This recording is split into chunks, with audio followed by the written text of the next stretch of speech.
Hello and welcome to the Overly Animated Podcast, where we take animation seriously. We provide fan-oriented and analytic discussions on a variety of animated shows, movies, and anime, currently featuring Steven Universe, Miraculous Ladybug, and New Powerpuff Girls, and Star vs. the Forces of Evil. I'm Dylan Hysen, and today I'm joined by Delaney Stovall. Hello.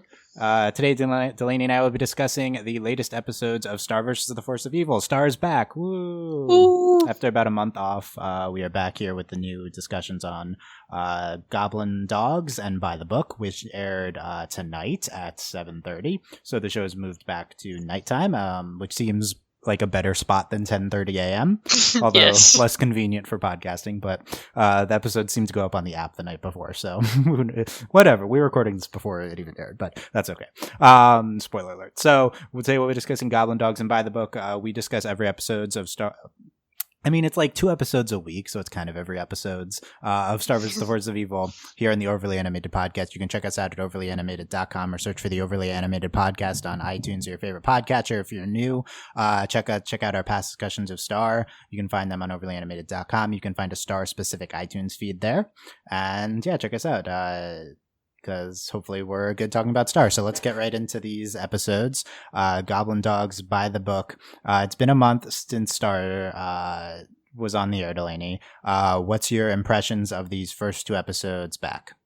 Oh my god, what a great start. I think this, we were complaining about it. We were like, oh, it's like we like this show. Where are we going? We get these 2 episodes. These are just some straight up gems. These are just some good stuff. I missed it. And I'm like, oh, I remember why I like this show. Yeah. So I was shocked. I was just, it's so so good. You're very high on both of them. Yes, no, Okay. both of them, I'm possibly higher on Goblin Dogs, but so good. Okay, I actually completely agree with all of that. Yeah. So great. So we were like down, but I mean we're still like the show. Like when We the weren't last like, one up. oh. I just had like a 10-minute rant like at the last episode, like the shows are meeting its potential, and I still want to have a little bit of a rant as to why on the job or like not on By the Book doesn't meet the show's potential. But like these are the 2 best episodes of the season, except for Mr. Kendall Cares. Ludo in the Wild, people think that's great. I'm not as high on that. We can put that out of the discussion because it's so different. To me, these are like 2 and 3 in the season. There are a lot of reasons why the show is great. We finally have a plot episode, and it executes on a lot of things why the show is good. It's just really well executed. I hate that it's about Glossaric, but we make fun of Glossaric a lot too, so that's good. I would say this is the best Glossaric episode since Puberty. Yes, Yeah. definitely. Also, the only other good Glossaric. Yes, the only other good episode. Not that the episodes of Glossaric are bad themselves, but the use of Glossaric. It's just like, ugh, Glossaric. Here, the use of Glossaric is good, and we make fun of the fact that he's the stupidest character. Goblin Dogs, yeah, that's the better episode. It's what a treasure. Goblin Dogs is literally a Rick and Morty episode. No, the whole time watching, I was like, Dylan and I are gonna have so much fun talking about this episode. First of all, it's completely like a Rick and Morty episode. The Rick and Morty episode wouldn't be this tropey. Like, this is the thing you're waiting for, like, doesn't exist. And, like, but whatever. They do it in a creative way. But all the aliens and stuff. But it's also a Rick and Morty episode, and that is kind of inappropriate, like, the entire time, too. So it's pretty great. These 2 episodes are emblematic of why Star is one of the animated shows on TV with the highest potential. And it sometimes executes on that potential. Like, both these episodes are genuinely very good. I don't think these are like anything close to the top tier of Steven Universe episodes. Like, we're far off from that, but they're very fun. They do a lot of things great. These are both great Star episodes. Both great, like, minor character episodes. They just execute really well. What I'd say is, like, compare Goblin Dogs to, like, the last 2 episodes we got, and, like, these are closer to, I forgot I liked Star Stuck and Camping Trip. Camping Trip's also in the running for top 3 of the season, I would say. I forgot about that one. That's the one with like the bald eagle and it, Right. Yeah. I also So really like Starstruck, I think. I really like that one. So this shows at its best when it's either Starstruck / Goblin Dogs. I think those are similarly wacky episodes that just kind of are all over the place and just genuinely very funny and like are exemplary of why our characters are good and stuff like that. Or it's at its best when it's at a super plot or character heavy episode like By the Book or Mr. Kendall Cares. I think the show struggles when it's in between, when it's like not at its wackiest or not at its most serious. Maybe that's my new hypothesis. And these two are very emblematic of both sides of the coin. Both are like very funny episodes and stuff. And like by the book, it's still very funny. And and the entire thing is like jokes about Glossric, I guess. So, but yeah, anyway, I'm very high on these two episodes. Very glad the show's back. Also, both were really well executed. Like I want to see who's storyboarded these. I wouldn't be surprised if the Goblin Dogs episode is by the same person as Starstruck. I don't know, or at least the same director. Like Goblin Dogs is gorgeous. Yeah, I took it's like just beautiful. I was trying to take like the screenshot for it during it, and there's like 10 times I hit the print screen button. Like there's a lot. So it's so pretty. Yeah, there's just a lot of group shots of Ponyhead plus them. Seeing Ponyhead was great. I'm a big Ponyhead fan. Yes. Yeah, big Ponyhead fan. Big what's her name? Kelly fan. Yeah, I'm a big Kelly fan too. Kelly was great. That was great. Yeah, that was a total Rick and Morty thing. Yeah, no, definitely. Like, especially at the end, it was like, yep, okay, this was an episode of Rick and Morty. And it's not like this is out of left field. Like in my initial review of the show, like I mean, after season 1, like pre-season 2, because when I caught up after that, I was like, this is half Rick and Morty, half Gravity Falls. Like the show's always been part Rick and Morty, but it's not always obvious, I guess. Like there's some and then it does this. It's like, does this, and it's just literally a Rick and Morty episode, and it's great. Like Star and Marco are strong enough characters. Like strong, like and no one's as good as Rick, but like these are like on a similar like high quality level to Rick and Morty. So, like it can accomplish similar things with its characters relative to like just random creatures and doing gags with random creatures and stuff like that. Yeah. Anyway, very high in these two episodes. I really hope this show continues like this run of quality and executing on what it's good at the very least. We have episode names with high potential the next 2 weeks, so we'll get into that at the end. Let's talk about Goblin Dogs though. So this episode's all over the place. There's a lot of stuff to talk about. Let's start with Ponyhead. So this is our first Ponyhead episode. Was there a Ponyhead episode this season? I don't think so. I think this is the first time we've seen her since like St. O's and stuff. Possibly. Might be. I'm not sure on the exact. There's Interdimensional Field Trip, I believe. Ponyhead. Right. Was Ponyhead in though? I don't even remember. I'm confused. She might not have been. Okay. Anyway, we'll figure that out later. But yeah. So I'm a big Ponyhead fan. Are you also a big Ponyhead fan, Delaney? Yes. I mean, originally I wasn't, but no, Ponyhead's pretty great. Like she's great. Jenny Slate is great with this character. Yes. And it's this episone is so good because it executes on what this character like. First of all, there's a moment when she's literally John Ralphio's sister from Parks and Rec. Yes, like it's kind of the same character, first of all, but it's great. The notable moment is, I don't know if I'm gonna find it, but it's like when he's spelling out sneak, and yes. Yeah, and she's like, "Oh, you said sneak? I thought you said something else." I don't know, like I thought you spelled something else. Yeah. Obviously like an inappropriate thing, and she's like, I'm not down for that right now, like so it was really great. And the fact that like this show doesn't typically do that type of gags, which made it like even funnier, but it really should do it more, especially with this character who's literally just I'm blanking on the specific name of John Ralphio's sister. I guess my Parks and Rec knowledge isn't that comprehensive, but it's really that was really great. The use of Ponyhead was very good because the typical we got the best of Ponyhead. We got the hating on Marco. That's the main thing. Yeah, that is like that's it's her classic. We got to like disenfranchise Marco and stuff, and it wasn't, but like it was a good use. I mean, I'm fine with like hurting Marco if Ponyhead like I don't care that much. I mean, I really like Marco, but if our Ponyhead plot involves like genuinely like making Marco feel bad, then I think that's fine because that's her character. But this episode like has its cake and eats it too, because like Ponyhead's like mean to him, but it only manifests with like him talking to just some weird thing. Like right. Well, it's like it's not as bad. Like she likes him, but then she still does the stuff to him. So it's like that's why it's better. Does she like Marco? I don't remember. I mean, she's like we're bestie. Like they she says that because of Star. They had their moment. Like they're cool, and then It's great. No, I it's good guess I because don't like remember they're her last friends, name. but she still does this to him, which is like the best part about it. Yeah, she blanks on him is how I describe it. Like, yeah, so we can't say good. that, but it was really good. I really like that dynamic. We had Ponyhead and Star friendship, which is great. Like, this is how good this episode is that it can just throw in this random plot moment and like not even mention it again, and it like totally works and it's totally advances the plot. It's like Sano's is such a party school since I don't Whatever her. yeah, with the what's her? I would assume Olga. I don't know. Jessica Walters' character left, right? Like, it's great. First of all, rip, no more Jessica Walter on the show. Rip. That's unfortunate. We need to bring her back because she's incredible. Yes. But yeah, I love doing that. I love like that's one of my favorite aspects of Steven Universe is that they can throw plots into, and it's even better if it's in this type of super silly episode. So that really works. So the next big thing is is like the gradual. By the way, I saw this on my outline, and I need to mention it first, which is that I'm pretty sure Grey Delisle voiced that koala. I'm pretty sure that was her. We can check the credit. We have the credits. I'll buy that. I'll try to pull this up as we talk. Let's see if I can do that. Because I have the credits because we have the full episode here. But yeah, that sounded a lot like Grey Delisle battle koala with the axe, and then later she's like, "I didn't throw the axe." That was so like. That's so true. That's so great. I really love that. Anyway, I think the next big headline for this episode is that the increasing absurdity of the Goblin dog concept. So I think this is kind of a tropey thing. The whole like you just like I said before, the increasing amount, like the escalating to it being a fake type thing. It's like this is like totally Blitz and Chips and stuff. Like that's what this is. Oh yeah, I guess it kind of has a parallel there. So, how do you think they executed? Did you like it in the beginning, and then did you like it like when it ended?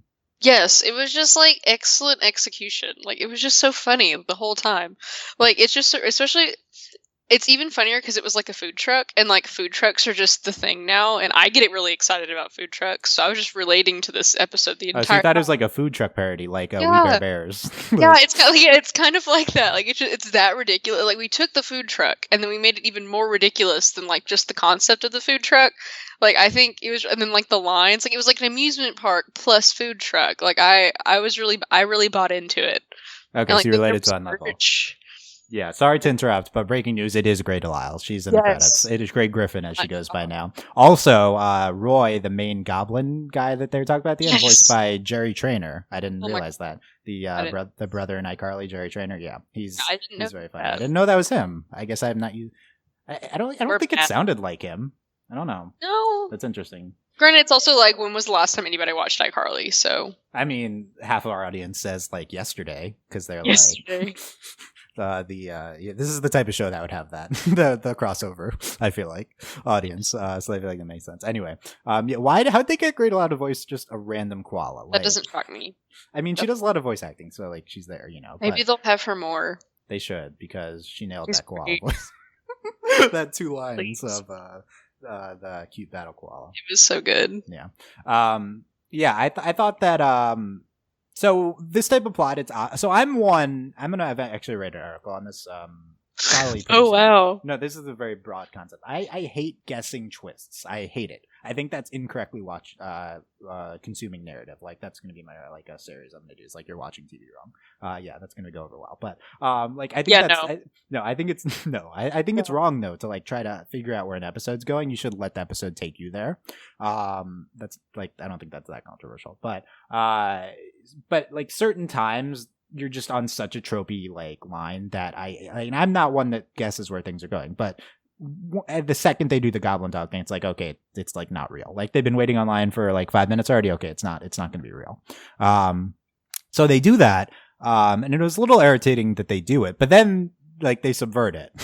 And then they like go total like kind of Moonbeam City-ish and go way beyond the initial thing. And then it's like, okay, it is real. And they take it to like some stupid location. And then the hot dogs are drugs. Like that's what they're doing. Okay, so that's where we're executing. That's like how that's another example of why this episode is like inappropriate. Like then the hot dogs just are like mushrooms basically. Like LSD is LSD hot dogs. So yeah, like that's just the entire thing. So okay, I guess so. Yeah, I really like how they executed. I guess they maybe lost me for a second or two with Roy. That character I feel like came out of nowhere a little bit. I do like the him putting on the manager hat though. Yeah, no, that was really good. Yeah. Yes, very Shu and Doc from Avatar, flipping hats. Why do you instantly remember the two of the three? Do you know how many times I've rewatched Avatar? It's a lot. Two okay. Of the personalities from this. What is this episode called? It's the Painted Lady. The Painted Lady, yeah. That's okay. That's also like one of my favorite episodes. That's why I remember that. You're wrong about that, but we don't need to get into that now. But it's we've certainly got into it before. But yeah, I thought that was really good. And the other thing that comes to mind is we would talk about Kelly again. Is the we did talk about Kelly again, but is the other thing that comes to mind is the Marco being like, "Nope, you're keeping the money." First of all, that was like, what, Marco? What is wrong with you? This is Marco. Like at his, sometimes they just make Marco absurd like this. This is like Marco at his most comedic, ridiculous. Which is like, I think this is a great aspect of his character because it might not make sense that him and Star are such good friends, but also Marco's just absurd sometimes too. Yeah, like they're dumb like 14-year-olds. Oh so, yeah, like, they're very dumb. This is great. Marco seems like he's smart, but no, he's very also, like the random arbitrary amount of $650. Really like it's just. So first of all, we don't explain. Yeah, I mean Marco, I guess when he goes to other dimensions. First of all, we don't explain where he gets the money from. The entire time this show has been going on, they never have any money. Like never. They need to get something, and like we have to summon gold. And there's a whole episode because they don't have money, or they have to go to like the mines. Like when did he get money? Yeah, that's true. Just work on the job. Like yeah, good points. Yeah, no, I thought that was good though. I thought it was funny that they didn't mention that, and then I think it was Marco a good like subversion of like where the show's been going, because it's literally every time like LOL they don't have money. Like that's always a problem when they do things, and then no, Marco suddenly has money. Yeah, I thought that was very. Like I was shocked. I was like, "Oh, Marco actually has money this time." Yeah, and then Marco, like his absurdity is like his like indignancy. Like that's the best. That makes sense with his character. He's like, gonna keep it. And every time he looks, like, no, I'm just gonna spend it. Like even Roy was like this is like the episodes like how this nails the humor. It's like nope, it's he's gonna keep it, and then he's like yes, and then he's like but then no, subversion. Oh, you passed the test. Like now we're gonna have actual dog. But did he get the money back? That's what I need to know. No. Definitely not. We don't know though. No, definitely not. Answer no. But yeah, I thought that whole thing was really good. The whole thing with like everyone saying the whole lying sequence. I'm trying to go quickly through that line. The whole shirt cannon stuff was really good. But yeah, everyone's like a liar. I didn't throw this. The shirt cannon, I think, might be my favorite gag in the episode. Really. Because like being in college, shirt cannons are exciting things, and the shirt cannon comes out, and they kept doing it. I'm like, oh my god, the shirt cannon! Like it's so funny. It's great. I have here written down one actual line from the episode, and not an absurd one. Marco, sometimes it feels like they're the kids and I'm the parent. He's sitting there like talking to Kelly. It's so good. Yeah, well, I don't know why he's like one. The VIP, very interesting products. Marco's like, the shirts are I'm a hot dog, DAWG.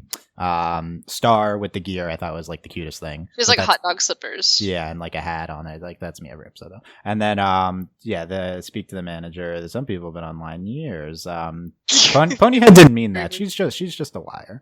She's just a liar. That was really good. Like really good job, Star. And then she starts sweating bullets. That was also one of my favorite parts. Was just like Ponyhead just sweating profusely. Grab on turd. I'm not sure I like you calling but when they gets on the I like Marco objecting that. Marco's like somewhat sane throughout the episode, but also not. I think it works though. Also, this is another time where we're making fun of the fact that she's literally just a head. Yeah. That's like that's the equivalent of the Powerpuff Girls handshake. Yes, in the last episode. Yeah. Things Delaney likes. Making fun of their character design. Yeah. Spend the money thing. Okay, let's. Oh, Kelly. Oh, we thought you died. We thought you died. No, we didn't. Yeah, I thought you died. That might be That might be what. That might be one of the best exchanges in the show. Like, it's really thought good. You died. Kelly's her friend. Like, I thought she. That was even better. It was like, I thought she like. So good. Yeah, I'm Tad, Kelly's boyfriend. Yeah, like this episode was like just on a different level of like. This doesn't mean it's better than any other episode of the show, but this is on a different level. Like, yeah, this might be the best example of this type of episode. It really. And then if it wasn't enough, we finally lampshade the fact that it's I guess like hot dogs the entire time. He's like, Tad, like, no, I'm vegan and stuff, but I like to hang out. That's good. Like speaks to us. Yeah. It's and it was like we weren't making fun of Tad. Like, yes, good job. Like he was just there. It was mean, it's kind of like, I don't know. But yeah, what do you think of Tad and Kelly? Are you shipping it? I mean, Tad the vegan and whatever Kelly is, sure. It's fine. What do you mean? Tad's also a whatever. Yeah. That's fair. Well, at least I had Kelly was more human. Kelly was more human looking. Like, I don't even know. They're fine. They clearly have some sort of like symbiotic thing going on. I don't know. I guess. Oh, interesting. Let's analyze that now. Okay. Yeah, that was okay. So that's that. There's Goblin Dogs. Yeah, really good episode. Let's get into. We're rushing a little bit, but yeah, I feel like we covered everything on my outline. I think so. By the book, less to talk about. I think. Yeah. This was at least directed by Giancarlo Volpe, our favorite, but I think that he did not storyboard write it. So this is our finally this is our plot episode. We're bringing at last. So this is one we're going to combine Ludo and Star again. We're going to deal with a little bit of Star's training stuff that we've been building towards all season. We're going to talk about Glossaric and why he's here all the time. And make fun of him. And make fun of him. And we're going to also resolve a bunch of stuff and give Ludo new motivation. Oh, and we're going to choose to do this all in one 11-minute episode instead of, doing it throughout the course of the season, not having pointless episodes. That's okay. So it's a lot. But interestingly, we do all this and it's focused around Glossaric and like Star being like, no, Glossaric, I didn't mean that. That's basically the entire episode. So and they go on dates with Glossaric. Yeah. Glossaric ruining the Starco date to the romantic comedy movie. Sigh. Yeah, not big star. It's not much Starco here. It's very disappointing. Like they didn't even hug at the end of this episode. I know. I was expecting it. I don't know. But yeah, I thought this episode was really well executed. I think it's like less standout than Goblin Dogs, which like stands out in all the way. I mean, I'm like, yeah, but like it's also like this episode's just like really solid. Like the Warnicorn thing coming back multiple times, the Warnicorn Stampede. And we've like mentioned Warnicorns before, so it's to have more Warnicorns. It's always good. Yeah, so we start with and then we'll go through at the let me go through that line and then we'll talk about it at the end. So Ludo with the wand backfiring. We kind of had Ludo struggling with the wand, but he eventually kind of like fired it at Star. So I don't know. I thought we were gonna do the thing where both wands didn't want to fight each other because they're two halves of a whole. But it was gonna be like Harry Potter, like Goblin Fire stuff. Yeah, super tropey. The two halves don't want to fight, but they didn't really do that. It was more. I thought Star couldn't do anything because like the wand didn't want to fight its other half, but no, they would. I like this way better though. Yes. Yeah. Doesn't need talking to the wand doesn't need a wand to steal her wisdom. I thought that was a weird line from Ludo. Yeah, I don't know. Ludo, you're a creep. Yeah, Ludo, you're a creep. Yeah, no, true. That is, I think that just yes, Ludo, you're a creep. Yeah. Time to catch a butterfly. Okay. That was really weird. Okay. Ludo's just weird. Ludo's weird. Not good at new spells. I know I have that written down. I forgot what that was referring to. But Marco holding the book. Oh, yeah, that was me referring to Glossaric. Marco. That was me referring to Glossaric with this blank. Yeah. Star. I love Star doing the poses for the wand with serious face, as I described. L. As I describe her face for doing the poses for learning the new spell. She's like not having it with Glossaric, trying to get her to do that. That's pretty cool. Both hands should be like all that entire sequence was just hilarious. That sequence was really good. Yeah, hand should be at 11 o'clock. 11 o'clock, Earth or Muni? They're the same star. Yeah, so good.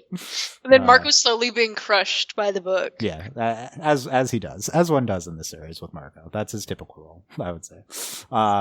They're never Star mocking spell creates twirl. Yeah. It's so good. Yeah, which is literally how all of her spells go. So there's no difference. But it was so funny. Like I think that was probably the best lampshading of like their spells. It was pretty good. It was good. Yeah. We're friends. I just don't have fun with you.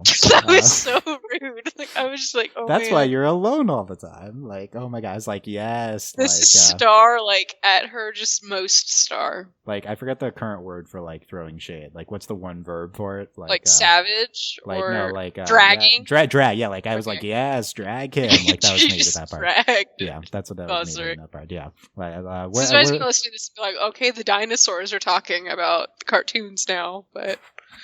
No, that's current lingo. That's how that works. But as you can tell, we're not fans of Glasswork. Listen to previous podcasts for more on that. But what else we got here? You're our friend. Is he though? Says Marco. You see, that was the bit I was just. And then I was like, yes, drag him. Like, just. Yeah. My uncle Enrique hid in a box for 3 days once. I know how to handle this. That's a typical Star joke, I'd say. Also a typical Gravity Falls joke. Then they go to one of the best parts. They go to the movie, which is like random Cthulhu woman. Yes. And it's like played straight because they're just like watching. It's like supposed to just be a normal movie, and then at the end, the Glasswork's like the squid lady dies in the end. But like other than that, they don't even talking about it. Yeah, like why is this the movie they're saying? Yeah, this is the movie obviously that you're gonna write your Starco fanfics about, that they're gonna go see on their date. The only movie we have. Yeah, just remove Glasswork from the picture and then it's good. Like I want people to send me asks of what they would title this movie. Okay, we could do that. Also, like, what would you title your fanfic about? Star and Marco going to see the Cthulhu. Oh man! Put in some Cthulhu or squid pun into the. Yeah, there you go. The cotton candy, which would be like Rin's spaghetti and meatballs during it. Yeah, I thought you like romantic comedies. She says to Glasswork, like, okay, or he says, I don't remember. Go to Glasswork. Yeah, Glasswork onto. How do you remember that? I just watched it. I don't know. Okay, Glasswork on. We play this game all the time. Yeah, Trash Truck. Then Ludo comes with his crew. The girls. Yeah, that's true. I forgot about that. The girls come too. You both have wands. Yeah. The intro. This was Marco fine. in the back, just the whole time. Yeah, this is the worst wand fight I've seen. That's how I describe it. This is a pretty solid action sequence, though. I think it was good. Then the trash compactor closes. Rip Glasswork. I was like, yes. I felt more about this than that time Ladybug got like eaten by the T-Rex. Like, I feel like this was more impactful. That was more impactful then, because this was. I mean, obviously he wasn't dead, but I was like, for 2 minutes, I'm gonna be happy. Like, I can finally be happy. Rip Glasswork. Yeah. Come with me or die, he says. To stop this. So stupid. Like, who even are you, Ludo? Like, come on. You're a bird. Yeah. Like, shut up, Ludo. You're a tiny bird. Yeah. The Warnicorn Stampede doesn't work. Glasswork calls the spell book. Halloween Town's itself, like, there. Yeah. I think it's done this before. I think so. I think we've had this. I don't remember. Probably. Then she like actually does it and stampedes back in the portal. Highlight. One of my favorite highlights.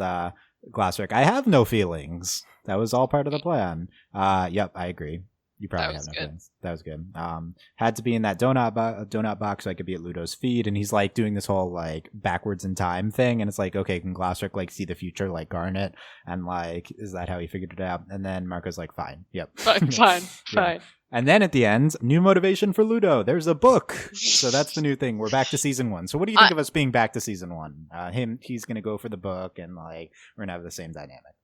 I mean, I'm satisfied with it because I was like, what the heck are they going to do with Ludo now? Because it's like, the problem with Ludo is that he's so like not interesting, like, at all.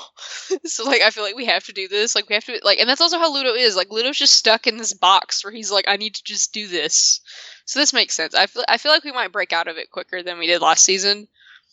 And like, he's not going to steal the book. He couldn't get a wand, and the book's bigger than him. Like, yeah, I don't think we're reverting back to season 1. Yeah, I feel like this is. Yeah. It's fine for like until we go where the season actually is going to go. Like, I don't think we're like at the place yet where they want to go. Like, we're going to use this for Ludo to actually become possibly an actual villain, or do a Zuko or something where he's like useless. I mean, he's still useless, but the biggest thing though for me is that this gives Star's plot some direction. Like, my biggest complaint is that this season Star and Marco were literally going nowhere. Well, the thing is, we didn't have Ludo, so now they're going to be like, okay, now we have to like.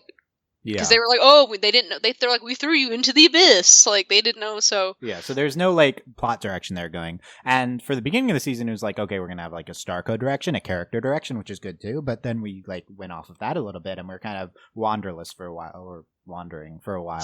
So like aimless. There you go. Yes. So you're combining the words. Yeah. So it's we're aimless, and then now finally we're gonna ground Star's plot in something. I don't need Ludo in Star's plot, but I do need us doing something with Star, going in some narrative direction, basically. And it will be a little bit different because, like, we're not going to have the henchmen all the time. It'll really be funny, though, if we just have, like, a spider jumping out of the sky and Marco being like, oh my god, really? Yeah, it's just going to be the It's just gonna be the bird and the spider. Yeah, that'll be good if that's that. Yeah. So overall, I did like By the Book a lot too, but I think Goblin Dog's better. That's my Goblin Dog is just like more enjoyable, and it's just so ridiculous that you have to like it better. But yeah. By the Book gives me a lot of hope for the rest of the season. Yeah, there's a lot of things I didn't like in what they did in By the Book. Like, I think By the Book is emblematic of like why Glossorix like didn't work. I like they kind of like try to solve a lot of problems in this. Like do something with Glossorix, they do something with the spell book, which is kind of randomly there. They like give Star. They're gonna like start to move in giving Star's plot direction. So but there's some other problems in this. Whatever. We'll get to them when I'm more pissed at the show, but for now it's all positive, good. So we're good, and hopefully we're doing something. So next week, Game of Flags. Ooh. And Girls' Day Out. So that's a promising one. We'll see who's part of Girls' Day Out. I'm ready. I need Star. We just had Ponyhead, so I think it'd be Ponyhead, but maybe. I want Jackie. Oh my god, can it be? I want Ponyhead and Jackie like at the same time. Okay, Star, Ponyhead, Jackie, Jenna, and Brittany. Those are my 5 that I most want.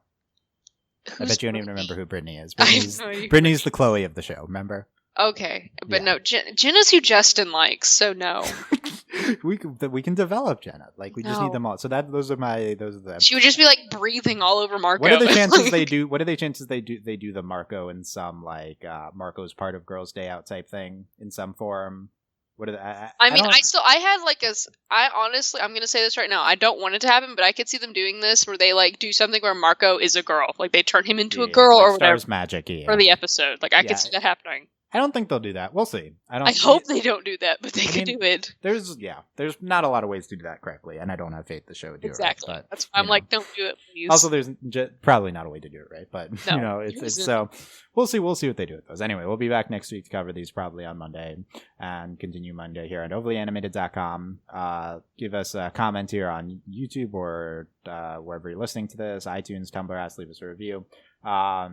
Or comments on the website, and we'll reply to those. So thank you very much for listening, guys. You can consider supporting us at Patreon at patreon.com/overlyanimated. Thank you very much to our patrons, Mitch, Cordell, Beatrice, Nate, Andy, Jamie, Rachel, John, Ryan, Catherine, Taylor, Davon, Jade, John, Phoenician, and Victoria, aka Fever, Mitch, Claire, Mercy, Beach Change, Nathan, Fillion, Buzz Like Your Mailman, Rachel, Schneider, Brian, Cookcat, Needle, Diamond Day, Jewel, Garfield, TBD, gotta get on those. And coming up this week, Steven Universe discussion on Thursday, a special 250th podcast Thursday night, and then the Steven Universe feedback on Friday, and that's it. No Star this week. I want to say that right now. No Star this week, probably.